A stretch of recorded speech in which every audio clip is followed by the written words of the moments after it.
BJP. എന്ന party R ശ്രീലേഖയെ ക്ഷണിച്ചപ്പോൾ അത് ഇത്ര പുലിവാലാകുമെന്ന് കരുതി കാണില്ല. തൊടുന്നിടത്തെല്ലാം ബി.ജെ.പിയെ വെട്ടിലാക്കാൻ ശ്രീലേഖയ്ക്ക് സാധിക്കുന്നുണ്ട്. ഇറക്കിവിട്ട് രാജിവെക്കാൻ പറഞ്ഞാൽ തിരുവനന്തപുരം കോർപ്പറേഷൻ ഭരണം ബി.ജെ.പിക്ക് നഷ്ടമാകും. കഴിച്ചിട്ടിറക്കാനോ മധുരിച്ചിട്ട് തുപ്പാനോ സാധിക്കാത്ത അവസ്ഥയിലൂടെയാണ് അവിടെ ബി.ജെ.പി. കടന്നുപോകുന്നത്. അരനൂറ്റാണ്ട് കാത്തിരുന്നതിന് ശേഷമാണ് തലസ്ഥാനത്ത് ഇടതുപക്ഷത്തെ തറപറ്റിക്കാൻ ബി.ജെ.പിക്ക് സാധിച്ചത്. അതുകൊണ്ട് ശ്രീലേഖയെ ഇറക്കിവിട്ട് പകരം മറ്റൊരാളെ പ്രതിഷ്ഠിക്കാൻ ബി.ജെ.പി. മടിക്കുന്നുണ്ട്.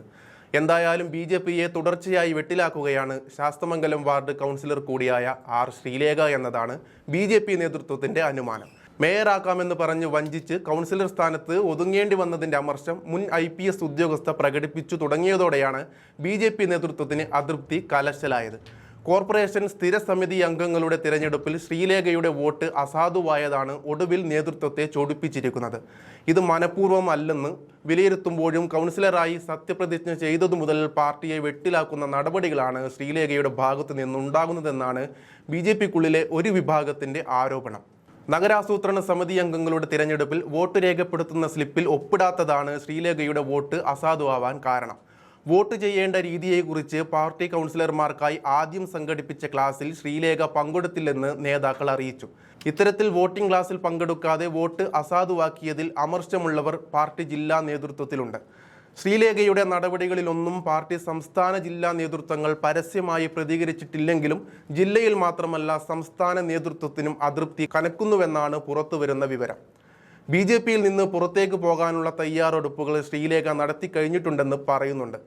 മേയർ, ഡെപ്യൂട്ടി മേയർ തിരഞ്ഞെടുപ്പിന് ശേഷമുള്ള വിജയാഘോഷങ്ങളിൽ പങ്കെടുക്കാതെ ശ്രീലേഖ പാർട്ടിയെ വെട്ടിലാക്കിയതും നേതൃത്വത്തിന് കല്ലുകടിയായിട്ടുണ്ട്. മേയർ സ്ഥാനാർത്ഥിയായി മത്സരിപ്പിക്കാത്തതിലുള്ള അമർഷമാണെന്ന് ബോധ്യപ്പെട്ടതിന്റെ അടിസ്ഥാനത്തിൽ മേയറും ഡെപ്യൂട്ടി മേയർ GS ആശാനാഥും വീട്ടിലെത്തി ശ്രീലേഖയെ അനുനയിപ്പിച്ചുവെങ്കിലും ശാസ്തമംഗലം കൗൺസിലറാകാൻ വേണ്ടിയാണോ തന്നെ മത്സരിപ്പിച്ചതെന്ന തോന്നലും മേയർ സ്ഥാനം പറഞ്ഞു തിരഞ്ഞെടുപ്പിന് ഇറക്കി എന്ന രോഷവും ശ്രീലേഖയ്ക്ക് മേയർ സ്ഥാനം വാഗ്ദാനം നൽകിയാണ് തന്നെ കോർപ്പറേഷൻ കൗൺസിലിലേക്ക് മത്സരിപ്പിച്ചതെന്ന വെളിപ്പെടുത്തൽ പാർട്ടിക്ക് വലിയ ക്ഷീണമാക്കിയതിന് പിന്നാലെയാണ് സ്ഥിരസമിതി അംഗങ്ങളുടെ തിരഞ്ഞെടുപ്പിൽ വോട്ട് അസാധുവാക്കിയ ശ്രീലേഖ രണ്ടും കൽപ്പിച്ചിറങ്ങിയത്.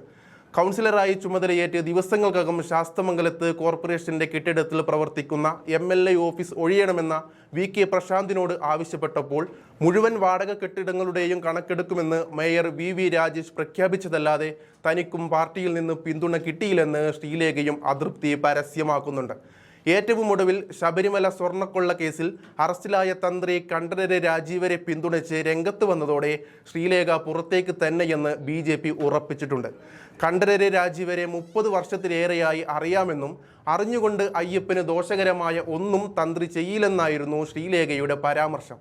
എന്നാൽ പോസ്റ്റ് ചർച്ചയായതിനു പിന്നാലെ ശ്രീലേഖ കുറിപ്പ് പിൻവലിക്കുകയും ചെയ്തു. ബി.ജെ.പി. ഈ വിഷയത്തിൽ എവിടെയും തൊടാതെ നിൽക്കുന്നതിനിടയിലാണ് ശ്രീലേഖ പോസ്റ്റിട്ട് താമര പാർട്ടിയെ കുടുക്കിയത്. കേസിലെ പോക്കിൽ ഉൾപ്പെടെ സംശയം പ്രകടിപ്പിക്കുന്ന നിലയിലായിരുന്നു അവരുടെ പോസ്റ്റ്.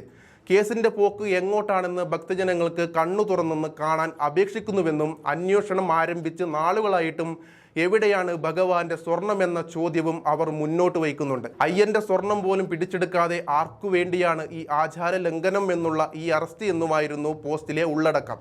മന്ത്രിയായാലും തന്ത്രിയായാലും ശബരിമല സ്വർണ്ണക്കൊള്ള കേസിൽ കുറ്റവാളികൾ പിടിക്കപ്പെടണമെന്നും നിയമത്തിന്റെ വഴിയിൽ തന്നെ പോകണമെന്നുമായിരുന്നു അറസ്റ്റിനോട് പ്രതികരിച്ച ബി.ജെ.പി. ദേശീയ നിർവ്വഹണ സമിതി അംഗം കുമ്മനം രാജശേഖരൻ ഉൾപ്പെടെ നടത്തിയ പ്രതികരണം. ഇതിനിടെയാണ് ആർ ശ്രീലേഖ തന്ത്രിയെ പിന്തുണച്ച് രംഗത്തെത്തിയത്. എന്തായാലും ബി.ജെ.പിയിൽ ഇനി അധികം വാഴ്ചയില്ല എന്ന സത്യം ശ്രീലേഖ തിരിച്ചറിഞ്ഞു കഴിഞ്ഞുവെന്ന് മാത്രം പറയാം.